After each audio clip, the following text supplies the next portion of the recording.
दूतों ने आकर के कहा कि जो भी व्यक्ति शिव जी के धनुष को तोड़ेगा और सीता जी उनकी पत्नी हो जाएंगी। आज महाराज सबने सुना, जितने भी राजा बैठे हैं सभी एकदम से बड़े आनंद में हो गए कि हमसे तो यानी हमसे बड़ा वीर पराक्रमी पुरुष इस सभा में हो ही नहीं सकता। अरे सीता तो हमारी ही पत्नी होगी, यहाँ से केवल हमारे सिवा सीता को कोई दूसरा लेकर के जा ही नहीं सकता। सभा में बड़े बड़े वीर यानी पराक्रमी पुरुष बैठे हैं। अब तो महाराज राजा खड़े होते हैं, बड़े ताव के साथ में खड़े होते हैं, दिखाते हुए और खड़े होकर के धनुष के पास आते हैं और जैसे उठाने की चेष्टा करते हैं, तोड़ने की कोशिश करते हैं, महाराज धनुष हिलता भी नहीं है। यानी जैसे जाते हैं वैसे आकर के अपने अपने स्थान पर बैठते जा रहे हैं। अब तो महाराज जितने भी राजा खड़े होने सब कह रहे हैं कि हे गणेश जी भगवान, धनुष हमसे ही टूटे। और महाराज जिनसे धनुष टूटा नहीं है वो आकर के बैठे और वो कह रहे हैं कि हे गणेश जी, आकर के वो प्रार्थना कर रहे हैं कि भगवान धनुष हमसे टूटा नहीं है तो टूटे इससे भी नहीं। महाराज गणेश जी की, भगवान की सब बैठे बैठे प्रार्थना कर रहे हैं कि हमसे नहीं टूटा तो टूटे इससे भी नहीं, जैसे हम वैसे ये भी। अब क्या हुआ कि महाराज जितने भी राजा हैं बड़े ताव के साथ में खड़े हो रहे हैं, धनुष के पास जा रहे हैं तोड़ने के लिए, लेकिन टूटने की बात दूर, धनुष उठता भी नहीं है। अब क्या हुआ महाराज, भूप सहस एक ही बारा लगे उठावन टरही न टारा, यानी कि 10,000 राजा एक साथ उठाने लगे। अब बताओ धनुष छोटा सा होता है, जब इतने राजा उठाएंगे तो महाराज कितने हाथ होंगे। महाराज धनुष को पकड़ने के लिए जगह ही नहीं होगी। लेकिन महाराज कोई बताते हैं कि जो धनुष है उसमें गठने पड़ने की सामर्थ्य थी, वो गठ भी सकता था बढ़ भी सकता था। अब महाराज इतने बड़े राजा और एक साथ मिलकर के उठाने की चेष्टा की, फिर भी उठा नहीं पाए। जितने भी राजा थे सभी धनुष को तोड़ने में उठाने में विफल हो गए। अब क्या हुआ महाराज, जनक जी को बड़ा कष्ट हो रहा है। जनक जी ने सोचा कि भैया हो क्या रहा है, जिनसे टूटना नहीं है वो तो खड़े होकर के जा रहे हैं, और जिनसे टूटेगा धनुष वो अब तक हिले भी नहीं है। यानी जिनसे धनुष टूटेगा तोड़ने वाले अब तक हिले भी नहीं है, और जिनसे धनुष टूटना नहीं है वो बड़े ताव के साथ में जा रहे हैं। जनक जी को बड़ी चिंता होगी कि अब क्या करें। जनक जी मन में ही विचार करने लगे कि राम जी खड़े हों तो काम बने, जब तक राम खड़े नहीं होंगे तब तक हमारा काम बन नहीं सकता। लेकिन महाराज जनक जी ने विचार किया कि राम तभी खड़े होंगे जब डंडा खड़ा होगा। डंडा कौन है? लक्ष्मण जी महाराज। यानी लक्ष्मण जी में अकड़ता है, डंडे में अकड़ता होती है, सीधा होता है, बिल्कुल सीधा। डंडे में अकड़ होती है महाराज, लक्ष्मण जी में भी कम अकड़ नहीं है। जनक जी ने कहा कि जब लक्ष्मण जी खड़े हो जाएं तो राम जी अपने आप खड़े हो जाएंगे। किसी ने पूछा कि डंडा का राम जी से मतलब क्या है? जनक जी ने कहा कि देखो, जब तक डंडा खड़ा नहीं होगा तब तक झंडा फहराएगा नहीं। क्या कहा कि जब तक डंडा खड़ा नहीं होगा तब तक झंडा फहराएगा नहीं। झंडे के नीचे खड़े होकर के कितने भी गीत गाओ के झंडा ऊंचा रहे हमारा, लेकिन तब तक महाराज झंडे में डंडा लगेगा नहीं, तब तक झंडा फहराने वाला नहीं है। अब महाराज डंडा तो केवल लक्ष्मण जी हैं, लक्ष्मण जी खड़े हो जाए तो काम बन जाए, लेकिन लक्ष्मण जी खड़े कैसे हों? अब राजा ने विचार किया कि सबसे प्रथम तो खड़ा हमको ही होना पड़ेगा। महाराज जैसे ही जनक जी भरी सभा में क्रोध करके खड़े हुए हैं और यानी क्रोध में आकर के कह रहे हैं वीर भीन मही में जाने। जनक जी कहते हैं कि मुझे अब ये सारी पृथ्वी वीरों से विहीन दिखाई दे रही है। वीर विहीन मही में जाने, इस सारी पृथ्वी पर एक भी वीर पुरुष नहीं है। इस पूरी सभा के अंदर केवल मुझे कापुरुष ही कापुरुष दिखाई दे रहे हैं, वीर पुरुष एक भी दिखाई नहीं दे रहा है। अरे यहाँ पर स्वयंवर में बड़े बड़े वीर पराक्रमी आए हैं, देव धनुज नर सब मनुष्य का रूप धारण करके आए हैं, लेकिन महाराज मेरे संकल्प को कोई पूरा नहीं कर पाया।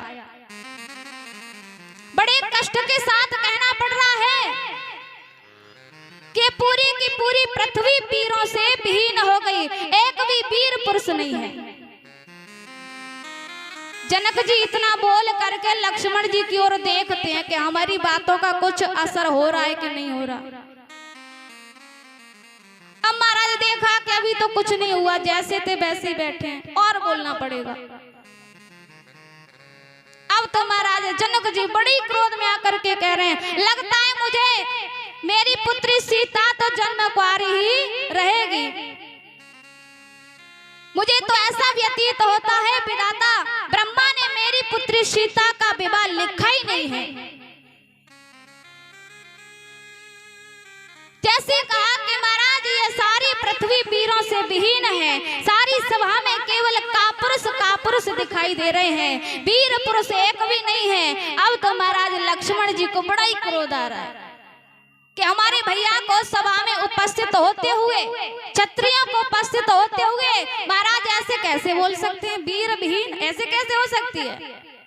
अब तो महाराज फिर से देखा, लक्ष्मण जी की आंखें देखी, जनक जी ने विचार किया लगता है बातों का असर हो रहा है थोड़ा थोड़ा।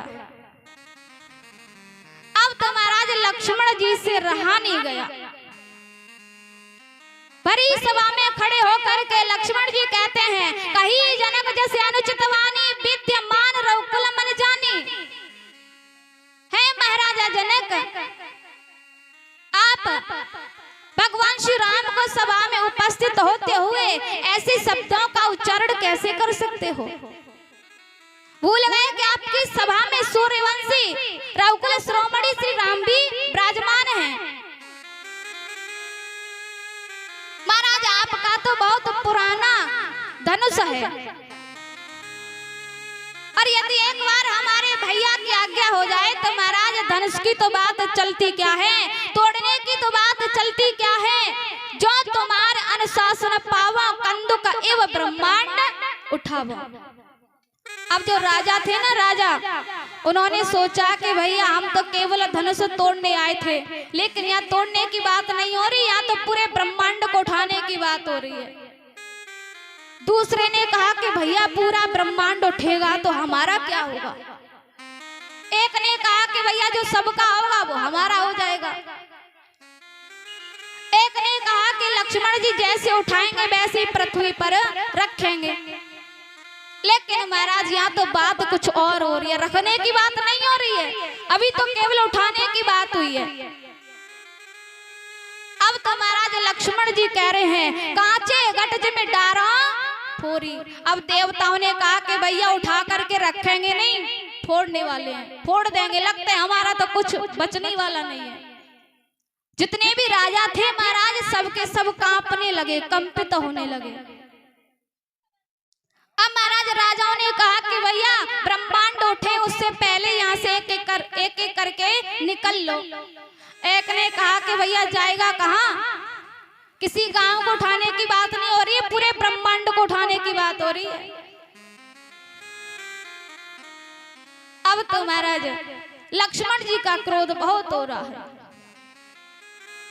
लक्ष्मण जी ने कहा कि आप तो केवल धनुष की बात कर रहे हैं, धनुष सहित पूरे ब्रह्मांड को उठा लो और उठा करके 100 योजन तक लेकर के दौड़ भी सकता हूँ सुमेरु पर्वत की तरह, और जो सुमेरु पर्वत है उसको भी मैं मूली की तरह उखाड़ सकता हूँ। लेकिन एक बार भैया श्री राम जी की आज्ञा हो जाए तब। अब तो महाराज राम जी ने इशारा किया कि भैया लक्ष्मण बैठ जा। जनक जी ने देखा कि लक्ष्मण जी की बातों का असर राम जी पर हो रहा है कि नहीं हो रहा, वहां भी देखा महाराज, देखा असर पूरा पूरा हो गया। राम जी ने कहा कि भैया लक्ष्मण बैठो। लक्ष्मण जी बैठ गए। अब तो महाराज शुभ अवसर जान करके गुरु विश्वामित्र जी भगवान श्री राम जी से कहते हैं कि राम, विश्वामित्र समय शुभ जाने,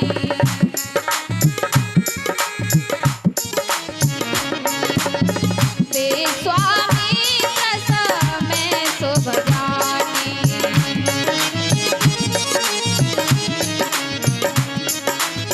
बोले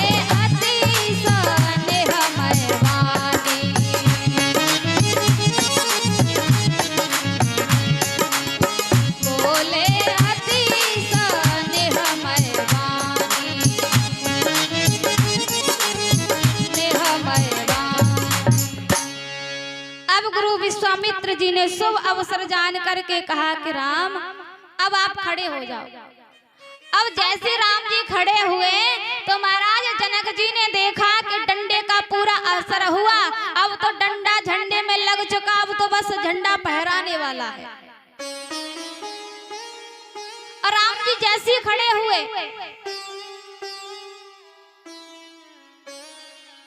उठाओ रामा भांजाओ भव चापा, मेटहु तात जनक परितापा, मेटहु तात जनक परितापा,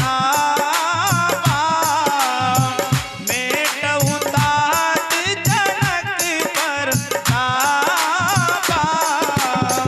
सहज ही चले सकल जग स्वामी, मंत मांजोवर गोचरधामी, श्री राम जय राम जय जय राम, श्री राम जय राम जय जय राम। अब तो भगवान श्री राम खड़े हुए। जैसे खड़े हुए महाराज अपने गुरुदेव को प्रणाम किया। विश्वामित्र जी ने कहा कि राम, जनक जी के कष्ट को मिटा दो, बड़ा कष्ट हो रहा है। अब राम जी जैसे खड़े हुए